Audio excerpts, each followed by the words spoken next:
While they are not resident animals that are here with us at Back to Nature, we did want to introduce you to some special guests that have been staying with us for a while now, right behind those trees over there. We're not sure of the exact details of what's going on, but we know that two bald eagles have created a nest for the mother and her soon-to-be eaglets. Now, even if we wanted to figure out what's going on in that nest behind us, it would be very difficult. Bald eagles are super territorial, but they pick their nesting sites very meticulously. They'll put them high up in canopies and near bodies of water so they have access to plenty of resources. That's actually why this area around Back to Nature is known as Eagle's Roost.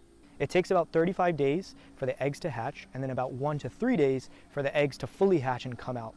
So then at that point they're eaglets, and it's been over a month since we've seen these two bald eagles nesting here. Now once the eaglets hatch, we'll get to see them and their parents for a little while longer, because it takes about 2.5 to 3 months before they fully form and get to a point where they can start flying, and then about another month where they can fly far distances. Bald eagles will mate for life, so unless there's a partner that dies or there's a territorial takeover where another eagle comes in, they're together.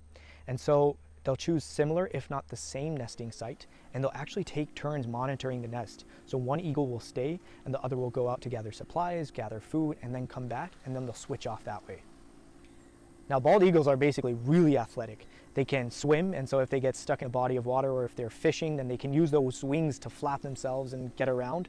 And they can use those same wings to get to heights of 10,000 feet or about 3,000 meters. Now, we've seen a lot of activity going on. We've seen a juvenile return back to the nest. We've seen an attempt at a territorial takeover. We've seen the birds fly in and out. So we're really excited to see what happens next, and we hope to bring you more information about that.